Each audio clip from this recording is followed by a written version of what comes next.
განათლების რეფორმაზე გადაცემას ვამზადებ, ხო არ დაგველაპარაკებ? არა, გვეჩქარება. არა. რატო? რა ვიცი, არ შემიძლია ძალიან მიზარებად. შეიძლება დაგველაპარაკოთ. შენი სახელი როგორ მოგმართოთ? ნინი. ნინი, ქვეყანაში დაგეგმილი არის მასშტაბური განათლების რეფორმა. გაქვთ თუ არა ინფორმაცია და რას ფიქრობ?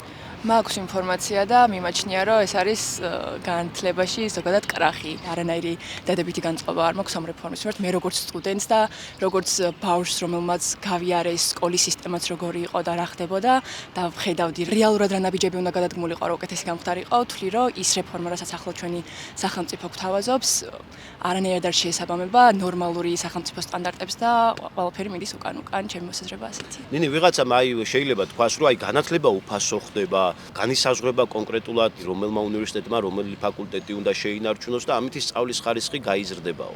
პროპაგანდა მუშაობს, რომ ხდება უფასო, მაგრამ სანდრო ცხადაძემ თავის პოდკასტში თქვა, რომ უფასო კი არ ხდება, განათლებამ ფასი დაკარგაო და აბსოლუტურად ვიზიარებ ამას, იმიტომ რომ ახალგაზრდების დიდ ნაწილს განათლების ნორმალური განათლების მიღების შესაძლებლობა ესპობა. რომელი ფაკულტეტის სტუდენტი ხარ? იურიდიულის და მე მიმაჩნია, რომ ისეთ ფაკულტეტზე ვსწავლობ, რომ არ შეიძლება, რომ ამაზე აზრი არ გამაჩნდეს და არ ვაფიქსირებ და შესაბამისად უარს ვერ გეტყოდით. სად ვიპოვით იურისტებს კიდე? მეორე კორპუსის წინი. მეორე კორპუსი. როდესაც საზოგადოებრივი მაუწყებელი მიტაცებულია და მოამბეში არის მის ხალხის ხმა, ჩვენ ვიწყებთ სახალხო მოამბეს. საზოგადოებრივი მაუწყებელი რომ არ იყოს მიტაცებული და ჩემი საქმიანობა შეჩერებული, თქვენ აუცილებლად გაიგებდით, რომ განათლების რეფორმა, რომელიც კობახიძემ დააანონსა, რეპრესიულია. 2025 წლის ბოლოს მთავრობამ 4 გვერდიანი დოკუმენტი წარადგინა, რომელსაც ამბიციური გეგმა უწოდა. ოფიციალური დოკუმენტის მიხედვით რეფორმაზე მუშაობის პროცესში განათლების სპეციალისტები და აკადემიური სფეროს წარმომადგენლები არ ყოფილან ჩართულნი. ამ რეფორმით სახელმწიფო უხეშად ერევა აკადემიურ თავისუფლებასა და უნივერსიტეტების ავტონომიაში, რადგან თავად უსაზღვრავს უნივერსიტეტებს, თუ რომელი პროგრამები დარჩებათ და რამდენი სტუდენტის მიღების უფლება ექნებათ. ეს რეფორმა ასევე გულისხმობს პრინციპს, რომლის მიხედვითაც სავარაუდოდ ერთ ქალაქში თითო უნივერსიტეტს ექნება ერთი მიმართულება. თუმცა ამ პრინციპის ზუსტი შინაარსი ჯერ ისევ გაურკვეველია. ოფიციალურ დოკუმენტში ინფორმაცია ბუნდოვანია და მწირი, ხოლო მთავრობის წარმომადგენელთა განცხადებები ურთიერთგამომრიცხავი. მთავრობა ქვეყანაში სწავლის ხანგრძლივობას ამცირებს. მოსწავლეები სკოლაში 12-ის ნაცვლად 11 წელი ისწავლიან. სტუდენტები ბაკალავრიატის საფეხურს 3 წელიწადს დაუთმობენ, ხოლო მაგისტრატურას მხოლოდ 1-ს. სასწავლო პროგრამებზე საათების ხელოვნური შემცირებით ყოველ მესამე ლექტორს საქართველოში უმუშევრობა ემუქრება. მთავრობისადმი კრიტიკულად განწყობილ ლექტორებში არსებობს შფოთი, რომ სამსახურს პირველ რიგში სწორედ ისინი დაკარგავენ. თუმცა თავს უსაფრთხოდ ვერ გრძნობს ვერც მთავრობის პოლიტიკისადმი ლოიალურად განწყობილი აკადემიური პერსონალიც. რეფორმის თანახმად უნივერსიტეტებს აეკრძალებათ საერთაშორისო სტუდენტების მიღება, რაც ერთის მხრივ ეწინააღმდეგება ინტერნაციონალიზაციის პრინციპს, მეორე მხრივ დააზიანებს სახელმწიფო უნივერსიტეტების ფინანსურ მდგომარეობას. 2026 წლის საქართველოს ბიუჯეტის პროექტში განათლების დაფინანსება 470 მილიონი ლარით მცირდება. მომავალი წლიდან მცირდება სტუდენტების რაოდენობაც და კობახიძის განცხადებით 150.000-ის ნაცვლად 110.000 გახდება. შესაბამისად, რეფორმა მკვეთრად შეამცირებს ბიუჯეტს, საგრანტო დაფინანსებას, სასწავლო წლებს, აკადემიურ პერსონალსა და სტუდენტებს, ხოლო სახელმწიფო უნივერსიტეტებში სწავლა უფასო გახდება. განა ვინ არის უფასო განათლების წინააღმდეგი, თუმცა ჩნდება ეჭვი, რომ ამ შემთხვევაში უფასო განათლება მხოლოდ ცარიელი სიტყვებია. ადგილობრივი თუ საერთაშორისო ექსპერტების თქმით, ეს რეფორმა სინამდვილეში აუარესებს სწავლის ხარისხს. ზღუდავს არჩევანს, კითხვის ნიშნის ქვეშ აყენებს დიპლომების საერთაშორისო აღიარებას, განათლებას კიდევ უფრო ხელმიუწვდომელს ხდის და ზრდის სოციალურ უთანასწორობას. კობახიძის განცხადებით საინტერესო ადგილმდებარეობის მქონე საუნივერსიტეტო შენობები გაიყიდება, რაც განათლების რეფორმაში მთავრობის კომერციულ ინტერესებზე მიუთითებს. სახელმწიფო იმ პროფესიებს მიანიჭებს უპირატესობას, რომელზე მოთხოვნაც დიდია ბაზარზე, რაც ცოდნის საზოგადოებიდან დაბალი კვალიფიკაციის მქონე დაბალანაზღაურებად მომსახურების საზოგადოებაზე გადასვლას ემსახურება. მაშინ ვისთვისაა ეს რეფორმა? დღეს მოვედით სახელმწიფო უნივერსიტეტებთან, რომ ვკითხოთ ხალხს.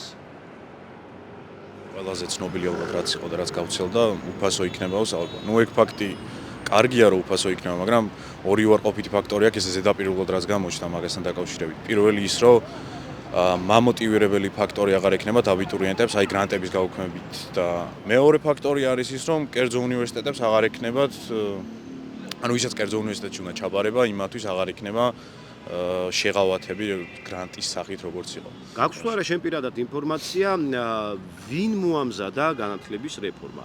მათი კვალიფიკაციის შესახებ რაიმე თუ იცით? არ მოდგენ არ მაქვს ვინ მოამზადა ერთადერთი ხო გივი მიქანაძეა ხო? განათლების მინისტრი. ხო, მაგიდან გავაგისგან გავიგეთ. არ ვიცი ზუსტად ვინ მოამზადა, როგორ მოამზადა წარმოდგენა მაქვს მაგასთან დაკავშირებით. სახელმწიფო გადაწყვეტს რომელ უნივერსიტეტს რა ფაკულტეტი ექნება, რამდენი სტუდენტის მიღების შენობების შემცირება, თესეულის მეშვიდე კორპუსი უკვე გასხვისდა სახელმწიფოზე მაგალითად და კიდე ფაკულტეტები მაგალითად სამართალი პირობითად მარტო თესეულში იქნება. აქედან გამომდინარე არჩევენ შესაძლებლობა პირს არ აქვს იმისათვის რომ თვითონ გადაწყვეტოს რომელ უნივერსიტეტში უნდა რომელ ფაკულტეტზე. აქედან გამომდინარე რამდენად გამოდის ახლა ეს უფასო? ხო, უფასო არ გამოდის და არც კარგი არჩევანი გამოდის. ძალიან მეჩქარება, მაგრამ ორი წუთი. ვიცი რაც ხდება, ძალიან სამარცხვინო და საშიში არის ეს სიტუაცია. ახალ წელწადთან გამოსა ჯავახი შვილზე და იმ ისტორიაზე, უნივერსიტეტის ისტორიაზე საქართველოში და ძალიან სამარცხვინოა, რომ იგივე პრობლემებთან გვიწევს დღეს 21 საუკუნეში გამკლავება და ისევ კითხვის ნიშნის ქვეშ აყენებენ უნივერსიტეტის ძალას. განათლების წვდომაში იქნება პრობლემა, ყველას არ იქნება საშუალება, რომ თავისუფლად აირჩიოს ის, რაც რეალურად აინტერესებს. რა თქმა უნდა, ყველა გზა ჩაგვეკეთება ევროპაში მაგალითად, რაც ძალიან დიდი წყარო არის განათლების და შორი პერსპექტივების, ჩვენი ქვეყნის განვითარების, როგორც ეკონომიური თვალსაზრისით, ასევე მორალური ღირებულება, ყველაფერი იკარგება. როდესაც პატარა ვიყავი, ტარდებოდა რაღაც ჰაკათონები ხოლმე, რომელიც აი ამის კულტურა ეხლა ანუ თბილისში კონკრეტულად იმიტომ გვაქვს, რომ ვიღაცა წავიდა კანადაში, იქ ისწავლა დაამთავრა ბაკალავრიატი კომპიუტერულ მეცნიერებაზე და იქ ნახა როგორი იყო ეს ჰაკათონების კულტურა და რაღაც და იქიდან ჩამოიტანეს აქეთ, რომ ეს ჩვენც შეგვიძლია გავაკეთოთო საქართველოსშიო. და მას მერე ეს გვაქვს და ანუ ჩემთვის ძალიან დიდი რაღაც იყო, რომ აი ვიღაცამ ესეთი რაღაც გააკეთა და ანუ პროგრამირების სწავლაში ძალიან დამეხმარა და აი მსგავსი პატარ-პატარა რაღაცები აღარ მოხდება, რაც მე მგონია, რომ აი ჩემნაირ ადამიანს, ვისაც ჰქონდა ამ სფეროში ინტერესი, აღარ შეუქმნის ასეთ რაღაც საშუალებას რა. ერთი ფაკულტეტი, ერთი ქალაქი ნიშნავს, რომ კონკურენციას უზღუდავ, ეს ერთი. მეორე არის ის, რომ შესაძლებლობების არეალს უზღუდავთ ადამიანებს, რომელთაც სწავლა უნდა და მესამე გამოვა, რომ საშუალო კლასის ადამიანებისას ვტოვებთ განათლების გარეშე. არ მგონია რომ ყველას ქონდეს იმის საშუალება რომ თუნდაც რეგიონებში იაროს და ისწავლოს იმის გათვალისწინებით მით უმეტეს რომ ისედაც არის რეგიონებში უმაღლესი სასწავლებლები და თბილისში ჩამოდიან მეტის შესაძლებლობებისთვის არა მარტო სწავლისთვის სამსახურის მხრივაც და მაშინ უნდა განავითარონ რეგიონებით სამსახურის მხრივაც რომ იმავე სტუდენტებს ქონდეთ იქ დასაქმების შესაძლებლობა სტუდენტებს მხოლოდ იმის შანსი ექნებათ რომ ან ფული დააგროვონ რაც ძალიან რთულია ჩვენს ქვეყანაში რომ გადაიხადო კერძო უნივერსიტეტში სწავლის საფასური იმის გათვალისწინებით რომ თან ისწავლო, იმუშაო და ცხოვრების დონეც ჰქონდეს შესაბამისი და ეს ჩემი აზრით იმის შესაძლებლობას არ მისცემს სტუდენტებს, რომ ანუ ორი შანსი იქნება, მხოლოდ ისწავლიან იმათ, ვისაც ფინანსური შესაძლებლობა აქვთ, ან კიდე ისინი, ვისაც ძალიან მაღალი ნიშნები აქვთ, რაც არ მგონია კარგი, იმიტომ რომ მაინც ყველას უნდა მიეცეს იმის შანსი მაინც ყოველ შემთხვევაში, რომ უმაღლესი სასწავლებელში ჩააბაროს და ისწავლოს.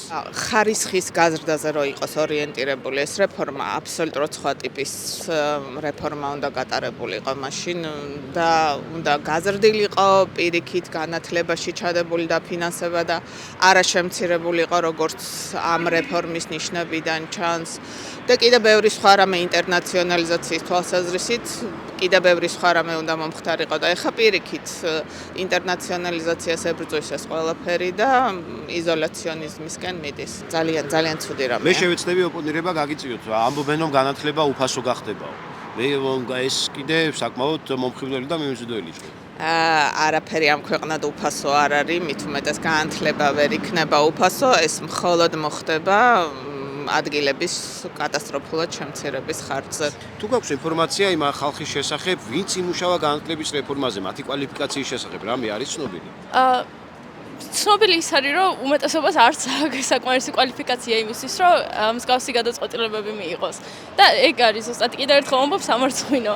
მიზანი ეს არის, რომ თბილისის ცენტრში განსაკუთრებით ვაკის პარკთან არსებული საუნივერსიტეტო კორპუსების ნაცვლად, რომ აშენდეს საცხოვრებელი კორპუსები. ის ეღირება ბევრი $1000 თითოეული კვადრატული მეტრი ისეთ კორპუსებში და მისი შეძენის ფინანსური შესაძლებლობა საქართველოს მოქალაქეებს არ ექნება. ასე რომ იმ ადამიანების გასაგონად მინდა ვთქვა, ვინც განათლების ამ დეფორმას რაღაც ზერელედ უყურებს 4-5 წლიან პერსპექტივაში, ის ნახავს, რომ აი რაღაც კუნძული შეიქმნება უცხოელებისა ქალაქის ცენტრში და ისინი საუკეთესო საცხოვრებელ კორპუსებში მიიღებენ ბინებს. კითხვის ნიშანი რა თქმა უნდა მეტია, როგორ მოხდება ეს ყველაფერი, ეტაპობრივად მოხდება თუ ერთბაშად გააკეთებენ ამ ყველაფერს, მერე ამ ხელა სტუდენტების ანუ მასის მართვა როგორ მოხდება, განაწილება როგორ მოხდება სხვადასხვა ქალაქებში, ძალიან ბევრი კითხვის ნიშანია და ძალიან მცირე რაოდენობის პასუხები ამ კითხვის ნიშნებზე. ასეთი იყო სახალხო მოამბის მორიგი ეპიზოდი. საზოგადოებრივი მაუწყებელი მიტაცებული რომ არ იყოს, ჩვენი მოქალაქეების ამ პოზიციებს თქვენ სწორედ პირველი არხიდან შეიტყობდით. საზოგადოებრივი მაუწყებელი ხალხს, თავისუფლება და სოლიდარობა მზია ამაღლობელს და სინდისის ყველა პატიმარს.